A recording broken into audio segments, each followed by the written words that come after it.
Places on the F1 grid are in short supply. Most of the seats are taken up by drivers in long-term contracts, and so being a talented driver is not always enough to get onto the grid. On occasions, the timing needs to be right as well. So who is the best driver not yet on the F1 grid with a realistic chance of getting onto the grid in the future?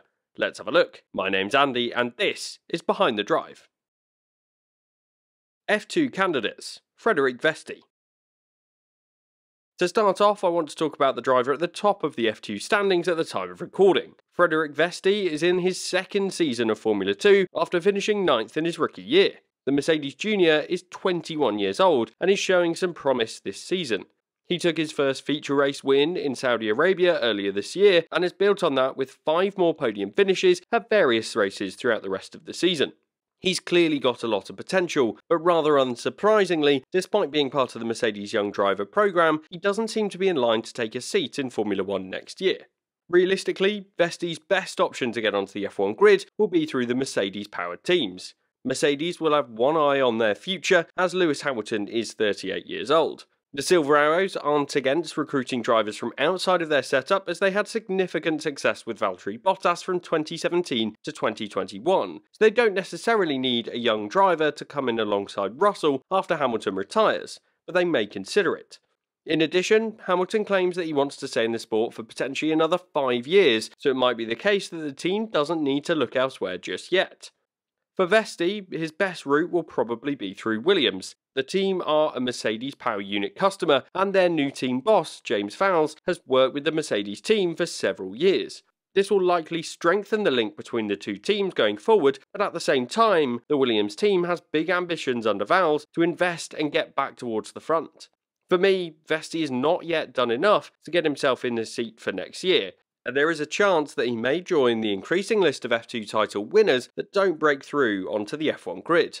But at the same time, he's having a great season in F2, so should be considered for this list. F2 candidates, Théo Pourchaire. Théo Pourchaire is next, and this driver is hotly tipped to get onto the F1 grid at some point in the future. He's 2 years younger than Vesti, but is fighting for this title. Admittedly, Pourchaire is in his 3rd season of F2, but even at the age of 18, he came second to Felipe Drugovich last season. This second place finish in F2 qualifies him for the required super license and shows his talent. In my opinion, in F2 it's critical to assess these drivers based on their age as well as their performance, and Pourchaire has been delivering in this category from a very young age. The French driver is part of the Sauber Academy, and so his likely route onto the F1 grid will be through the Sauber team. As I've said in a recent video, I don't believe the team will go for Pourchaire in 2024, but given their poor performances generally in 2023, they may want to refresh the driver lineup in the near future. That team is going to be in a state of limbo for the next couple of years as the Alfa Romeo name leaves the sport and the team are waiting for Audi to come onto the grid in 2026. It will be a fascinating time for the team generally, and I expect there'll be some influence from the German car manufacturer in their driver lineup decisions over the next few years.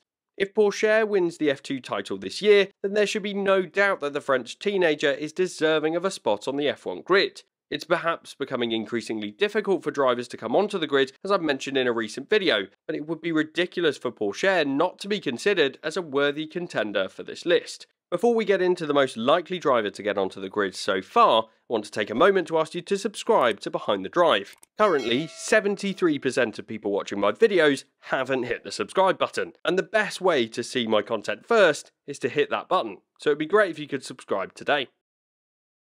IndyCar candidates, Alex Palou. There are several drivers on the IndyCar grid with a shot at getting onto the F1 grid. Some of them may not want to make the move over, so for the purposes of this list I've focused on the driver with the best chance. Alex Palou is one of many IndyCar drivers with links to McLaren, given they have a team in that category, but the Spanish driver is the reserve driver for the McLaren F1 team and has a 117-point lead in the IndyCar Championship at the time of recording. This lead represents his dominance of that category, and he's building on his IndyCar Championship win in 2021. Palou is a driver on many F1 teams' radars, and with his performances in IndyCar, it's no surprise as to why. Reportedly, he is in talks with Red Bull about a seat at AlphaTauri, but admittedly, the driver has come out to say that a move to F1 is not on the cards for the next year, and that it's too early for him to make that move. But for me, if he wants to make an impact in the world of Formula 1, he'll need to move sooner rather than later. Few top F1 teams take rookie drivers straight into their setups. Palou would be a highly experienced rookie, and McLaren are one of the teams who take rookies on board, but De Vries is an example of an experienced, older driver that has failed in Formula 1 in his rookie season, and McLaren have a driver pairing that looks likely to be a strong pair for the foreseeable future in the sport. It seems unlikely that Norris or Piastri will be moving on from the team, especially with the recent uptick in form of McLaren. But Palou is still a driver in demand, and I would argue is one of, if not the best drivers not in Formula 1. Few drivers make the move from Indy into F1, and the fact that multiple teams are interested in the 26-year-old suggests that he could be a good potential addition to the F1 grid in the future. In my view, another potential suitor could be Williams. The team have big ambitions, and if Albon continues to score points through the rest of the year and Sargent does not, then Palou could be an experienced driver to come into that team as well. Former F1 drivers, Mick Schumacher. The final group of drivers that I think should be considered to be candidates for the best driver not in Formula 1 should be some of the former F1 drivers themselves. Drivers that got dropped from the grid are often deemed to be unable to perform, but I think there's something that we can learn from Daniel Ricciardo's recent F1 career. The Australian driver was rated as a potential future champion when he left Red Bull at the end of 2018, and yet after a challenging but strong spell with Renault and then a couple of really disappointing years with McLaren, some fans have discounted the driver completely. Time will tell whether his return to AlphaTauri will coincide with a return in form for the driver, but I think it's clear that drivers can perform very differently in different team environments. Mick Schumacher is a driver that's clearly very talented. He had 2 seasons with Haas that will surely be remembered for his crash damage as opposed to his speed, but it doesn't feel like he was ever given the time to develop. For me, had Mazepin stayed in that team into 2022, we would still have Schumacher on the grid, and we'd be saying that he's a very talented driver, given he would likely continue to beat the Russian driver each year. Instead, he was beaten by Magnussen, and I feel like he wasn't given the support from the Haas team that he needed to develop. Sure, the German driver did cause significant crash damage, and in a cost-capped era of Formula 1, that is even more critical, but his performances were starting to improve. I think the fact that Schumacher has moved into the Mercedes reserve driver role will surely give him an opportunity to build connections in the sport and potentially rejoin the grid in the future. Either way, I see Schumacher as a talented F1 driver that is one of the best drivers in the world that's not on the F1 grid. Former F1 drivers, Nick De Vries. Nick De Vries may have just lost his seat after 10 rounds of poor performances in 2023, but we can't forget how the Dutch driver burst onto the radar of many F1 teams suddenly after the Italian Grand Prix at Monza last year. The FE champion came into an unfamiliar car and immediately outperformed Latifi and scored 2 points in what was probably the worst car on the grid. Sure, the Williams car was a rocket ship in a straight line, and Albon may well have achieved the same result or more had he been able to race. But to get that result in an unfamiliar car is particularly impressive. I think the Dutch driver has been a victim of the ruthless nature of the Red Bull driver program, and I believe that if the team didn't have Ricciardo on the books and an eye on who may occupy Perez's seat in the future, then De Vries wouldn't have been dropped so quickly following these opening 10 rounds.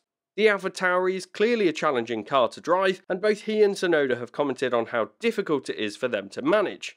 Being inexperienced in Formula 1 and inexperienced with the team might not have helped De Vries in terms of his feedback to the team and how they could improve the car, and that may have been his biggest challenge, but also he's just been unfamiliar with the new F1 environment. For me, De Vries should not just be judged on those 10 races, but in his 11 races in the sport. I think he's a talented driver and has probably deserved a better shot at racing in F1 than he's been given.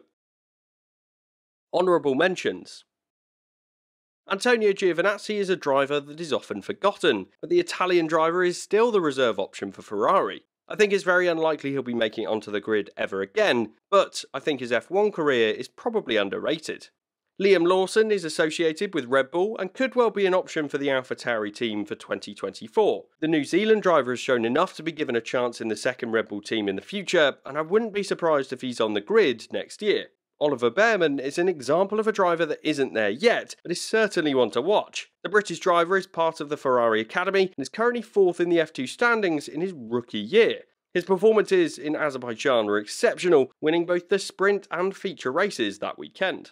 And finally, I have to give an honourable mention to the driver that won the F2 title last year. Felipe Drugovich is associated with Aston Martin and is unlikely to be given the opportunity to get onto the grid in the future, but he is an F2 champion, which deserves some recognition in my opinion.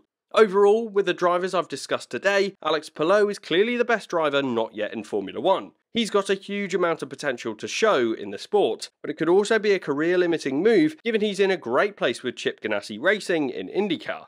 It would be great to see the Spanish driver make that move, and I do hope it happens soon.